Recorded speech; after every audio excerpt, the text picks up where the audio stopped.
하나님께서 오늘 우리에게 주시는 말씀 예레미야서 7장 1절에서 4절 우리 23절 말씀 함께 읽겠습니다. 함께 우리 말씀 읽겠습니다. 여호와께로부터 예레미야에게 말씀이 임하니라. 이르시되 너는 여호와의 집 문에 서서 이 말을 선포하여 이르기를 여호와께 예배하러 이 문으로 들어가는 유다 사람들아 여호와의 말씀을 들으라. 만군의 여호와 이스라엘의 하나님께서 이와 같이 말씀하시되 너희 길과 행위를 바르게 하라. 그리하면 내가 너희로 이곳에 살게 하리라. 너희는 이것이 여호와의 성전이라 여호와의 성전이라 여호와의 성전이라 하는 거짓말을 믿지 말라. 오직 내가 이것을 그들에게 명령하여 이르기를 너희는 내 목소리를 들으라. 그리하면 나는 너희 하나님이 되겠고 너희는 내 백성이 되리라. 너희는 내가 명령한 모든 길로 걸어가라. 그리하면 복을 받으리라 하였으나. 아멘. 여러분, 하나님은 살아계시고 역사하십니다. 하나님 지금 이 자리에 우리와 함께 하시고 우리에게 복 주시길 원하십니다. 그 좋으신 하나님 은혜를 사모하며 이 자리에 나오신 여러분들을 예수님의 이름으로 환영하고 예수님의 이름으로 축복합니다. 자, 우리 서로를 향해서 축복의 인사 함께 나누겠습니다. 빛이 있으라, 빛이 있으라. 이 시간 은혜와 생명에 비치신 우리 예수님이 여러분들의 삶에 충만하게 임하시길 주님의 이름으로 축복합니다. 예레미야서나 선지서를 처음 이렇게 묵상하시는 분들의 하소연을 들은 적이 있습니다. 읽어봐야 맨날 내용이 비슷비슷하고 또 분량도 너무나 많다. 몇 달 동안 이제 봐야 되는데 그 내용도 저주와 심판이 계속 선포되니까 맨날 말씀을 묵상할 때마다 혼나는 것 같아서 말씀 묵상이 참 괴롭다, 이런 이제 이야기를 들은 적이 있습니다. 충분히 그럴 수 있죠. 그러나 여러분, 우리가 딱 알아야 될 것은 저주하고 심판하는 것이 하나님의 본심이 아니라는 이야기입니다. 사실 하나님은 인간에게 예비된 축복을 주길 원하시죠. 그런데 인간들이 축복의 길을 마다하고 저주의 길을 가는 것, 그것이 이제 문제가 되는 것입니다. 그렇기 때문에 이 저주와 심판의 말씀 때문에 이 말씀 묵상하는 것이 힘들다라면 예언서를 거꾸로 묵상할 것을 여러분들한테 추천을 드립니다. 너희가 이렇게 저렇게 해서 심판과 저주가 임할 거다 라는 그런 말씀으로 보지 마시고 그 반대로 행하면 하나님의 축복이 있을 것이다 라는 축복 선포의 말씀으로 보시라는 이야기입니다. 그렇게 말씀을 보게 되면 하나님은 오늘 우리들한테 너희는 저들처럼 살지 말라고 말씀하시는 주님의 음성을 우리가 들을 수가 있어요. 너희는 심판받고 저주받은 백성들의 삶을 거울 삼아서 절대로 그들의 삶을 답습하지 말고 그들과 구별된 삶을 살아서 내가 너희들을 위해서 너희들한테 주고 싶어서 예비한 그 은혜와 축복을 누리라는 말씀으로 하나님의 말씀을 묵상하시길 바랍니다. 그래서 오늘 우리 예레미야 말씀도 저주의 말씀으로 심판의 말씀으로 받아들이는 것보다는 어떻게 살면 하나님께서 내 삶 속에 예비하신 이런 복을 내가 누릴 수 있을까, 여러분들이 거기에 초점을 맞춰서 말씀을 함께 우리 나누시기를 주님의 이름으로 축원합니다. 오늘 본문 말씀은 예레미야서에 이제 등장하는 예레미야의 세 번째 예언의 말씀입니다. 예레미야는 성전 문 앞에 서서 6월절에 성전을 찾아 예배하러 모여드는 유다 사람들한테 여호와의 성전에서 하나님을 너희가 예배하고 경배하고 찬양하고 제사를 지내면 너희들의 삶이 평안할 뿐만 아니라 외세의 침략에서도 안전할 것이라고 말하는 사람들이 있는데 그 사람들의 말을 믿지 마라. 그 이야기 다 거짓말이다. 절대 그 말에 너희들 속지 마라. 이렇게 예레미야가 지금 오늘 말씀에서 외치고 있습니다. 예레미야의 이 예언은 우리 신앙인들한테 있어서는 굉장히 좀 충격적인 내용이에요. 아니, 하나님의 성전에서 하나님을 예배하고 경배하고 찬양하면 당연히 하나님께서 그 인생에 함께 하시고 복 주셔야 되는 거 아니겠어요? 이런 사람들을 하나님이 축복 안 해주시고 그런 사람들과 하나님이 함께 하시지 않는다면 도대체 누구를 축복하신다는 이야기겠습니까? 근데 오늘 말씀에 보니까 1절 말씀에 그러죠. 이건 예레미야 개인의 생각이 아니라 하나님의 말씀이 예레미야에게 임했다고 이야기합니다. 예레미야가 지금 증거하는 말씀은 예레미야 개인의 이야기가 아니라 하나님의 말씀이라고 분명히 이야기하고 있어요. 도대체 하나님께서는 하나님의 이름을 두신 성전에서 하나님 예배하고 섬기고 찬양하는 백성들한테 왜 너희들의 삶 속에 평안이 있을 거라고, 너희들의 삶 속에 안전할 것이라는 그런 생각을 하지 말라고 주님께서 말씀을 하셨을까요? 자, 오늘 말씀을 이해하려면 사실 이제 몇 번 이 주제를 우리가 다룬 적이 있는데 종교심과 신앙심을 구분해서 이해할 필요가 있습니다. 종교심이나 신앙심 뭐 다 비슷한 거 아닌가? 이렇게 생각할 수 있고, 또 국어 사전적으로 봤었을 때 이 두 단어 뭐 종교심이냐 신앙심이냐 이게 명백하게 구분되는 그런 단어가 아닙니다. 그렇지만 신앙생활을 할 때에는 의미적으로 오늘 우리 말씀에서는 이 두 가지 태도를 분명하게 구분해서 이해할 필요가 있습니다. 종교심은 좀 이렇게 설명할 수 있을 것 같아요. 바울이 우리 사도행전에 보면 바울이 아테네를 방문하게 되죠. 아테네를 가게 됐을 때 아테네 시민들한테 그런 이야기를 합니다. 아르오바고 언덕에서 설교를 하면서 당신들을 내가 보니까 범사에 종교심이 참 많은 것 같습니다. 이렇게 이야기한 장면이 나와요. 그러면서 그 근거로 내가 이 아테네 시대를 돌아봤더니 수많은 신전들 엄청났대요. 그때 뭐 10,000개가 넘었다는 거예요. 어마어마한 신전이 있었는데 그 중에는 아테네 시민들이 미처 알지 못하는 신에게라고 딱 제목이 지어져서 다른 데는 보면 제우스 신, 뭐 아테네 신 이렇게 신에 대한 그 제단이 구분되어 있는데 어떤 신의 제목 신전에는 우리가 알지 못하는 신에게라고 바쳐진 그 제단이 있다는 것을 제단을 봤다는 거예요. 그걸 이제 이야기하는 장면이 나옵니다. 실제로 아테네 사람들은 자기들이 미처 알지 못하는 신에게도 제사를 지냈습니다. 그 이유가 뭐겠습니까? 한마디로 말하면 그 신에게 잘 보이려고 하는 거예요. 자기들이 미처 알지 못하는 신이 있을 수가 있는데 그 신을 예배하지 않음으로써 그 신에게 해코지를 당하지 않기 위해서, 혹은 그 신을 예배함으로써 그 신에게 복을 받기 위해서 자기들이 모르는 신이 있을지도 모른다는 것을 상정을 하고 그 신에게 바치는 신전도 만들고 거기에 제사를 지냈다라는 이야기예요. 이 사람들의 생각을 사고방식으로 생각을 해봐야 됩니다. 그 신을 자기가 알든지 모르든지 이건 별로 중요한 게 아니에요. 그 신과 자기의 관계는 아무런 상관이 없고 오직 그 신에게 해코지를 당하지 않기 위해서, 반대로 그 신에게 뭔가 좀 도움을 얻는데 목적이 있습니다. 요게 종교심이에요. 우리 인간을 규정하는 이제 사회학적인 용어들이 많이 있죠. 호모 루덴스, 논리적인 인간, 호모 폴리티쿠스, 정치적인 인간. 그 중에서 호모 렐리기우스라는 단어가 있습니다. 종교적 인간이라는 뜻입니다. 인간은 본능적으로 종교성을 가지고 태어났다라고 사람들이 이야기합니다.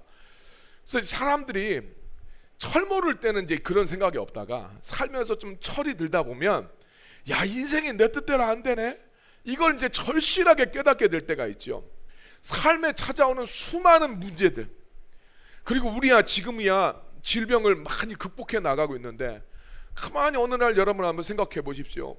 얼마 전에 뭐 준수가 막 배가 아프다고 막 그래서 야, 맹장이 아닌가? 막 그래서 병원 가서 막 진찰도 받아보고 그랬는데 여러분 옛날 같으면 죽는 거예요. 예. 맹장 터지면 다 죽잖아요. 그렇게 따져봤을 때 저희 집 가게만 놓고 봤었을 때도 야, 이미 여기 지금 안 계신 그런 분들이 굉장히 많은 거예요. 이거 바로 우리가 지금 많이 극복해 나가고 있지만 과거에는 맹장만 걸려도 죽는 겁니다. 수많은 질병들, 또 인생을 살아가면서 많은 갈등들, 사회적인 부조리들, 거기에서 우리들의 삶 속에 나타나는 수많은 모순된 일들, 인생을 살아가면 다 일일이 다 우리가 이해할 수 없고 또 그런 상황들을 통제할 수 없고 대처할 수 없는 인생의 문제들이 엄청나게 많다는 것을 우리는 경험하며 살아가고 있어요. 그래서 삶에 좀 철이 들다 보면 삶에 대한 막연한 두려움을 가져요. 삶에 두려워요. 그때 인간은 누가 가르쳐 주지 않아도 신에 대한 그 의식을 하면서 살아갑니다. 예. 그래서 여러분 재밌는 이야기 있잖아요. 스님이 징검다리 다리를 건너가다가 어느 겨울에 눈이 얼어서 그냥 여기 돌을 디뎠는데 확딱 미끄러져서 그냥 물에 확 빠질 뻔하니까 아이고 하나님, 스님도 그랬다라는 이야기. 사실인지 아닌지 모르겠지만 인간들 마음속에 깊이 자리 잡고 있는 신에 대한 인식에 대한 이야기라는 거예요. 하나님 안 믿는 사람들도 위급한 순간, 다급한 순간이 되면 아이고 하나님 나 좀 도와주십시오, 사람을 의지한단 말이에요. 자, 이처럼 의지하는 감정이 겸손하게 나타나면 신에 대한 절대 의존적인 태도로 나타납니다. 인간이 하나님을 향하여 그런 태도를 갖게 된다면 사실 그 하나님을 향해서 절대 의존적인 감정을 갖는, 이거 슐라이르마가 말한 거죠. 아주 바람직한 태도예요. 그러나 삶에 대한 두려움이 인간의 죄악된 본성과 딱 결합하면 인간은 어떻게 하냐면 신을 이용해 먹고자 하는 마음이 딱 나타나게 됩니다. 그래서 자기 힘으로 되지 않는 인생에서 신적 대상에게 뭔가 종교적 행위를 함으로써 그 신으로부터 자기가 원하는 결과를 얻어내려는 태도가 나타나게 되는데, 이것이 종교심이라는 이야기예요. 예레미야서 오늘 말씀에서 유대인들의 종교적인 이 종교심이 이렇게 등장합니다. 오늘 말씀에서 유대인들은 이야기하는 거예요. 야, 우리한테 성전이 있다. 하나님의 이름을 둔 성전이 있기 때문에 우리가 거기서 하나님 예배하고 하나님을 찬양하고 하나님을 섬기고 있기 때문에 우리의 삶은 안전하다, 이렇게 이야기합니다. 근데 여러분, 예레미야서를 묵상을 해보면 8장에, 우리 지금 7장의 이야기인데 8장에 보면 자기들의 자식들을 우상에게 제물로 태워 바치고 있어요. 하나님의 뜻대로는 전혀 살지 않습니다. 그러면서 성전에서 우리가 성전이 있으니까, 여호와의 성전이 있으니까 우리의 삶이 복을 받을 거야. 우리는 거기서 예배하니까 우리는 안전할 거야. 멋대로 살아가면서 성전에 와서 예배를 드리면서 자기의 이제 죄책감을 씻어냅니다. 무거운 마음으로 왔는데 성전에 와서 죄책감 씻어내고 성전 바깥으로 나가서 또 자기 마음대로 살아가요. 여러분, 세상 사람들이 우리 기독교인들에 대해서 제일 못마땅해 하는 게 사실 그거 아닙니까? 쟤들은 지 마음대로 하는 거 죄 저지르고 나서 교회 가서 그냥 회개하고 나면 난 아무렇지도 않다, 이렇게 생각한다는 거예요. 사실은 세상 사람들만 그런 것이 아니라 하나님도 우리에 대해서 거기에 불만이 많아요. 이렇게 정말 하나님에 대해서는 존중하지 않고 하나님을 전심으로 찾지 않으면서도 그냥 자기가 뭔가 성전을 가지고 있고 종교적인 행위를 하니까 우리는 안전하다, 하나님의 복을 받을 수 있다 라고 생각하는 이상한 태도를 이 유다 백성들이 가지고 있었다는 거예요. 이게 종교적인 태도예요. 그래서 그런 유다 백성들의 태도에 대해서 하나님은 오히려 이렇게 말씀을 합니다. 예레미야 14장 11절 12절 말씀 같이 한번 읽겠습니다. 여호와께서 또 내게 이르시되 너는 이 백성을 위하여 복을 구하지 말라. 그들이 금식할지라도 내가 그 부르짖음을 듣지 아니하겠고 번제와 소제를 드릴지라도 내가 그것을 받지 아니할 뿐 아니라 칼과 기근과 전염병으로 내가 그들을 멸하리라. 하나님이 예레미야한테 이야기합니다. 야, 너 이놈들을 위해서 더 이상 복을 구하지 마라. 나는 그 자들이 아무리 금식을 하고 아무리 크게 부르짖어도 나는 그들의 기도에 응답할 생각이 없다. 그 자들이 아무리 황소로 번제를 드리고 아무리 정성을 다한 소제를 드린다 할지라도 난 그들이 바치는 예물은 전혀 받지 않겠다. 오히려 그들을 심판할 칼과 기근과 전염병을 보내서 내가 싹 멸해버리겠다. 하나님 이렇게 말씀하시는 거예요. 우리 성경을 여러분 아시니까 성경에서는 분명히 이야기합니다. 우리 역대기에서는 그런 말씀들이 등장하잖아요. 여호와의 이름을 둔 이 성전에서 너희가 하나님을 향해서 기도하고 너희가 이곳에서 하나님을 예배하고 하나님을 찬양할 때 하나님이 너희를 볼 거라고, 하나님이 그의 얼굴을 너희를 향할 거라고 주님이 분명히 말씀하셨는데, 오늘 예레미야는 야, 너희들 그런 믿음은 거짓말이고 오히려 너희들의 그런 예배에 대해서 하나님이 칼과 기근과 전염병으로 심판하겠다고 말씀을 합니다. 왜 하나님이 이렇게 말씀하실까요? 오늘 23절 말씀이 그 해답입니다. 예레미야서 7장 23절 말씀 같이 읽겠습니다. 오직 내가 이것을 그들에게 명령하여 이르기를 너희는 내 목소리를 들으라. 그리하면 나는 너희 하나님이 되겠고 너희는 내 백성이 되리라. 너희는 내가 명령한 모든 길로 걸어가라. 그리하면 복을 받으리라 하였으나. 아멘. 하나님 말씀 뭐라고 합니까? 우리 상반절에 보니까 너희는 내 목소리를 들어라. 하나님의 목소리를 들으라고 말씀하고 있어요. 이게 핵심이에요. 유다 백성들이 종교심으로 하는 모든 일들은 하나님의 목소리를 듣지 않습니다. 하나님의 목소리라는 이야기는 사실 하나님을 지금 인격적으로 대하지 않는다라는 이야기예요. 유다 백성들이 하나님의 목소리는 듣지 않고 하나님과의 관계는 전혀 생각하지 않아요. 단지 자기들이 이런 종교적인 행위를 하고, 찬양이라는 종교적인 행위, 기도라는 종교적인 행위, 예배라는 종교적인 행위, 성전이라는 이 종교적인 상징물을 가지고 있으니까 하나님께서 좋아하시고 종교적인 상징물을 가지고 있으면 하나님이 함께 하셔서 결국 하나님이 자기들이 원하는 결과를 하나님에게서 끄집어낼 수 있다고 이 사람들 생각하는 거예요. 신앙생활을 안 하는 사람, 교회도 안 다니는 사람들이 십자가 들고 있으면, 십자가 목걸이 하고 있으면, 야, 이거 애군이 떠나간다, 이렇게 생각하는 거하고 똑같은 거예요. 저는 이런 태도를 자판기 믿음이라고 이름을 붙였어요. 저 혼자. 자판기에 우리가 동전을 집어넣고 우리가 원하는 상품을 얻어내는 것과 똑같은 방식으로 신앙생활을 한다는 거예요. 자기들이 하나님 앞에 예배 드려주고 기도하고 간절히 원하면 자기가 원하는 결과가 나올 거라고 생각을 해요. 하나님을 존중하지 않고 유다 백성들처럼 철저하게 인본주의적인 종교심을 가지고 어떤 종교 행위를 내가 하면 자동적으로 하나님께서 자기가 원하는 결과를 내어주실 것이다 라는 이 생각에 대해서 여러분, 하나님은 굉장히 모욕적으로 생각하십니다. 여러분, 기독교는 인격적인 종교라고 이야기합니다. 하나님과 우리의 관계는 인격적인 만남이 기초가 돼야 돼요. 간혹 성도님들하고 대화를 하다가 인격적으로 하나님을 만난 적이 있습니까? 이런 이제 질문을 해보면 어떤 분들은 야, 인격적으로 하나님을 만나는 게 도대체 무슨 말이냐?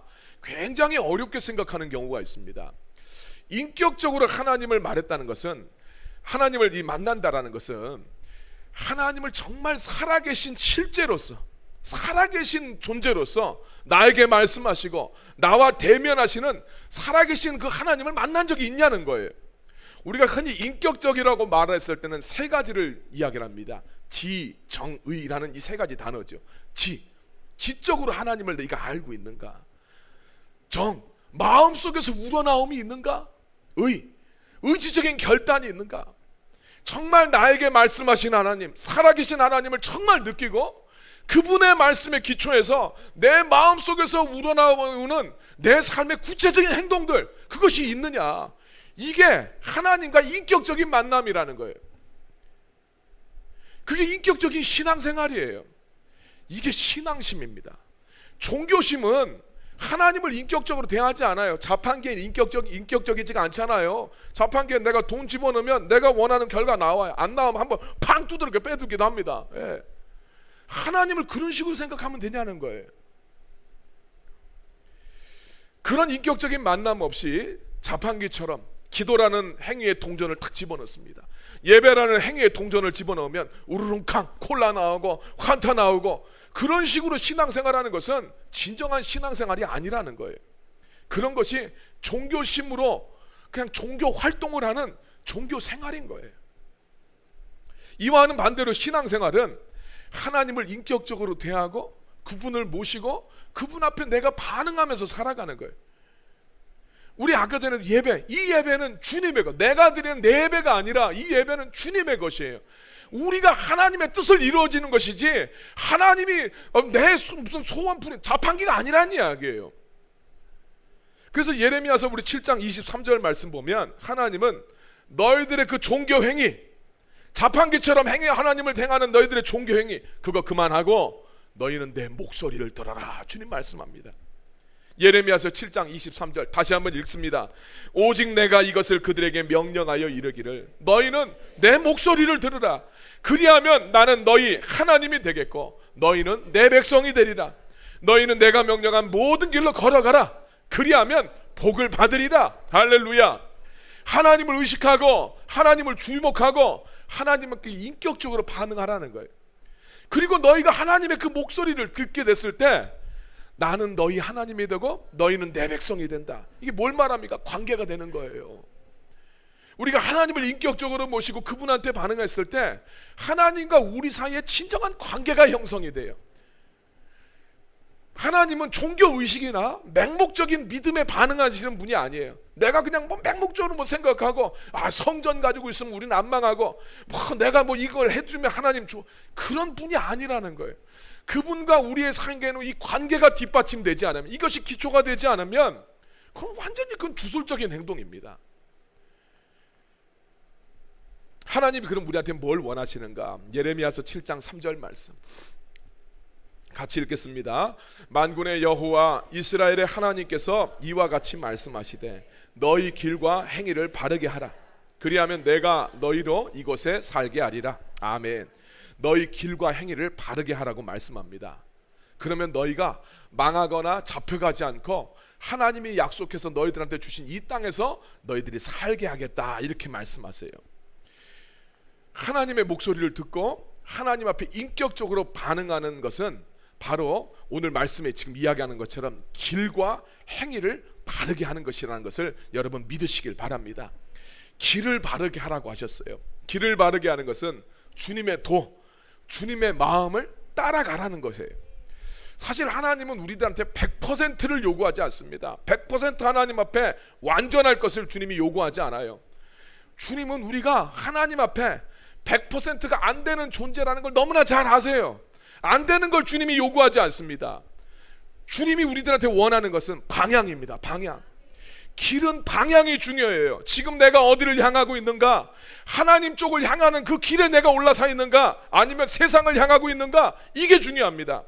우리가 목표를 정하고 방향을 따라서 길을 따라가다 보면 시간이 지나면 목표에 이르게 됩니다. 신앙생활을 할 때 우리가 처한 위치는 다 다를 수 있어요. 어떤 사람이 하나님 앞에 더 가까이 가 있고 어떤 사람은 하나님 앞에 더 멀리 갈 수 있습니다. 그러나 그것보다 둘 다 온전하지 않은 건 똑같아요. 그것보다 더 중요한 것은 방향이에요. 우리가 하나님을 향하지 않고 자꾸 세상을 향해서 나가게 되면 지금은 남들보다 하나님 앞에 가까울지 몰라도 결국은 세상을 향해서 가게 돼 있어요. 하지만 지금 세상 쪽에 가까이 있다 할지라도 나의 방향이 하나님을 향하게 되면 그 인생은 결국은 하나님을 향해서 나아가게 됩니다. 주님은 오늘 말씀에서 너희 길을 바르게 하라고 하셨어요. 하나님을 향하고 하나님을 바라보라는 말씀이에요. 세상을 향한 너의 욕망들, 너의 이기심을 충족시키기 위해서 종교 행위라는 동전 넣는 행위, 그거 그만하고, 그렇게 해서 네가 원하는 세상 욕심 얻으려고 하나님을 자판기처럼 여기는 행동은 이제 그만두라는 거예요. 그리고 길과 행위를 바르게 하라고 하셨는데, 행위는 구체적인 실천을 이야기합니다. 신앙생활에는 실천력이 뒷받침돼야 돼요. 신앙생활은 추상적인 관념이 아닙니다. 신앙생활은 뇌 속에서 이루어지는 공상이 아니잖아요. 우리의 예배가 우리의 길과 행위와 어긋나 있었을 때 하나님이 그 예배를 안 받으신다고 이야기해요. 왜냐하면 그 예배에는 우리의 마음이 실려져 있지 않아요. 구체적인 우리의 행위가 실려져 있지 않기 때문입니다. 정말 하나님을 향하는 사람은 거기에 진정한 마음이 실려 있어야 돼요. 왜냐하면 마음이 진짜로 있는 사람은 그 일을 행하기 때문이에요. 여러분, 이건 신앙생활뿐만 아니라 모든 우리들의 삶에 그렇지 않아요? 사람이 어떤 것에 대해서 마음을 먹으면 그게 뭐든지 그걸 해요. 예, 뭐 스마트폰에 대해서 내가 저걸 사야 되겠다 마음을 정말 먹으면 그거 사요. 내가 서울 가야 되겠다 생각하는 사람 가요. 예, 마음이 진짜 있으면 합니다. 하나님 앞에도 진짜 마음을 두라는 거예요. 그 사람은 진짜 하게 되어 있어요. 여러분, 하나님께서 왜 당신의 자녀들이 당신의 이름을 두신 성전에서 예배하고 기도하고 찬양하는데 복을 왜 안 주시겠습니까? 당연히 도와주시고 그들과 함께 하시고 그들의 삶에 동행해 주시길 간절히 원하십니다. 다만 지난 시간에 우리 말씀 나눈 것처럼 하나님을 향한 우리의 영혼의 불이 켜지지 않은 상태에서, 하나님을 향해서 우리들의 삶 속에 감각이 가동되지 않는 상태에서 하나님을 인격적으로 대하지 않고 그냥 어디 잡신들처럼, 저희 어렸을 때 친구들이 그거 행하는 거 있었어요. 뭐 이렇게 뭐 산에서 빵 먹는데 고시래 하면서 던지고 막 이런단 말이야. 그거 왜 하냐? 저렇게 해야지 저주 안 받는다, 해코지 안 받는다 생각을. 하나님 앞에 그런 식으로 하나님을 그 잡신들을 대하듯이 내가 이거 해주면은 뭐 저기 저주 안 받고 이거 해주면 복 받고 이런 식으로 하나님을 대하니까 하나님께서는 유다 백성들한테 그러시잖아요. 너희는 나를 예배하러 왔다고 말하지만, 내가 봤을 때 이사야서 우리 1장에 나오는 거예요. 너희는 나를 예배하러 왔다고 했지만 내가 너희를 봤을 때는 니네는 성전 마당만 밟고 왔다 갔다. 주님 그렇게 말씀하시지 않습니까? 예레미야서 7장 12절 말씀, 너희는 내가 처음으로 내 이름을 둔 처소 실로에 가서 내 백성 이스라엘의 악에 대하여 내가 어떻게 행하였는지를 보라. 하나님 이렇게 합니다. 하나님께서 첫 번째 이스라엘 백성들의 중요한 이 가나안 땅 주시고 나서 중요한 예배의 중심지가 실로라는 곳이었어요. 하나님이 지금 12절에서 그럽니다. 너희들 내가 실로를 어떻게 했는지를 생각을 해봐. 하나님이 지금 그 이야기 하시는 거예요. 사무엘서에 보면 엘리 제사장이 이스라엘을 다스리고 있었을 때 실로가 예배의 중심지였습니다. 근데 그의 아들 홈리와 비느하스가 제사장이었죠. 이 자들이 제사장인데 하나님을 존중하지 않아요. 하나님 앞에 먼저 바쳐야 될 제물들을 쥐들이 먼저 끄집어 먹습니다. 성전에서 성전 섬기는 여성들과 못된 짓을 합니다. 그러면서도 블레셋과 전쟁이 벌어졌었을 때, 야, 우리 하나님의 법궤를 들고 나가면 우리가 전쟁에서 승리한다. 그러면서 의기양양하게 법궤를 들고 전쟁터에 나아갑니다. 결과가 어떻게 됩니까? 법궤를 들고 나간 그 전투에서 이스라엘은 전무후무하게 참패를 경험합니다. 두 제사장이 다 전쟁에서 전사하고 하나님의 법궤도 빼앗겨 버립니다. 그 아버지 엘리 제사장은 그 소식을 듣고 의자에서 넘어져서 목이 부러져 죽고, 그 제사장의 부인은 유산을 해버립니다. 엘리 제사장의 집안은 대제사장의 직위에서 박탈되어서 아나도 시골에 유폐돼 버리고, 실로의 성소는 완전히 초토화되어서 폐허가 돼 버립니다. 법궤는 하나님의 임재를 상징하는 거예요. 근데 하나님의 능력이 없어서가 아니라 하나님을 의식하고 존중하지 않고 이 종교 행위만 행하면서 맹목적인 믿음으로 살아가게 되니까 하나님이 절대 거기에 함께하지 않습니다. 오히려 하나님은 하나님의 이름을 두셨던 성소, 이 실로 자체를 파괴해버립니다. 여러분, 하나님을 인격적으로 섬기고 그분을 의식하지 않으면서 자판기 믿음으로 복받을 수 있다고 생각을 하면 여러분, 그거 망하는 겁니다. 여러분은 하나님 하면 어떤 생각이 떠오르십니까? 하나님 이름을 부를 때 여러분들의 마음속에 감격이 있습니까? 아니면 막 부담스럽습니까? 하나님이 여러분들한테는 소중합니까? 아니면 별거 아닙니까? 하나님 이름을 생각하면 여러분들의 심령에 막 불이 켜지고 반응이 일어납니까? 아니면 아무런 느낌이 없습니까? 하나님의 이름이 여러분들의 삶 속에 어떤 무게감을 갖습니까? 하나님의 말씀이면 내가 이거 지켜야지, 이런 여러분들의 무게감을 갖습니까? 아니면 하나님이 말씀대로 하셔도 그냥 내 삶 속에 한없이 가벼운 깃털처럼 여겨집니까? 하나님의 이름을 두신 주님의 교회는 여러분들한테 어떤 의미로 다가옵니까? 주님의 교회 어떤 감정을 주고 여러분들한테 어떤 결단을 일으키십니까? 여러분, 정말 하나님 사랑하고 그분을 인격적으로 섬기는 사람들은 나의 그 믿음의 터전, 나에게 역사하시고 나를 만나주시는 주님의 교회를 정말 소중하게 생각합니다. 교회에 갈 때 내가 그 하나님 앞에 나아간다고 생각하면서 하나님을 예배하고 주님을 섬기는 것을 아주 귀하게 여깁니다. 하나님을 향한, 그 교회를 향한 여러분들의 태도에 따라서 축복과 저주가 달라집니다. 여호수아서를 보게 되면 세겜의 두 산이 있죠. 세겜이라는 도시에 두 산이 있습니다. 에발산과 그리심산이에요. 그리심산은 초목이 무성한 산이고, 그 건너편에 있는 에발산은 풀 한 폭이 없는 민둥산입니다. 하나님은 이스라엘 백성들한테 이야기합니다. 그리심산에도 6개의 지파가 올라가고 저 에발산에도 6개의 지파가 올라가서 그리심산에서는 하나님 말씀에 순종했을 때 하나님께서 주시는 축복에 대해서 선포하라고 이야기합니다. 에발산에서는 하나님 앞에 불순종했었을 때 주어지는 저주를 선포하게 만드셨어요. 이게 이제 유명한 그 에발산과 그리심산의 축복의 선언이죠. 그리심산은 모든 게 갖춰져 있는 산이고, 에발산은 아무것도 없는 산인데, 이 산의 모습 자체가 하나님께서 주시는 축복과 저주의 성격을 이야기해 줍니다. 하나님께서 주시는 복은 모든 것이 갖춰져 있고 풍성한 것입니다. 아무것도 없는 것, 이게 저주예요. 하나님은 우리들의 삶 속에 풍성한 은혜와 축복들을 예비해 두시고, 우리가 그 하나님께서 예비해 두신 은혜와 축복을 누리는 인생이 되길 원합니다.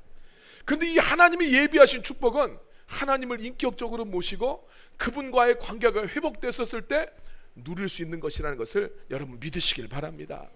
여러분, 천지를 창조하신 하나님은 사람을 아무것도 없는 공허한 이 허허벌판, 아무것도 없는 이 무 가운데 하나님이 사람을 창조하지 않으셨어요. 창세기를 보면 하나님이 사람을 창조하기 전에 모든 것을 예비하십니다. 에덴 동산을 만드시죠. 해와 달과 별과 모든 것을 만드시고 아름다운 과목과 과수 과일들 모든 것들을 다 마련하신 다음에 그 동산에서 살아가도록 사람을 하나님이 창조하시는 거예요. 하나님이 우리 육체의 만족을 아신다는 거예요. 하나님은 금욕적이고 극기의 생활을 우리한테 요구하시는 그런 분이 아닙니다. 하나님 우리의 육체의 만족을 아시고 우리의 육체와 마음에 충족감을 주길 원하세요. 그리고 하나님은 그 하나님이 예비하신 모든 은혜와 복을 우리가 누리며 살기를 원하십니다. 그러나 여러분, 우리가 분명히 알아야 될 것은 우리의 육체와 우리의 마음의 충족감은 하나님과의 관계에서 얻어지는 거예요. 여러분, 하나님을 인격적으로 섬기시고 전심으로 예배하는 삶 속에서 하나님과 우리의 관계의 회복이 이루어짐을 믿으시기를 바랍니다. 그래서 하나님 예비하신 모든 축복들 누리시는 여러분 되기를 예수님의 이름으로 축원합니다.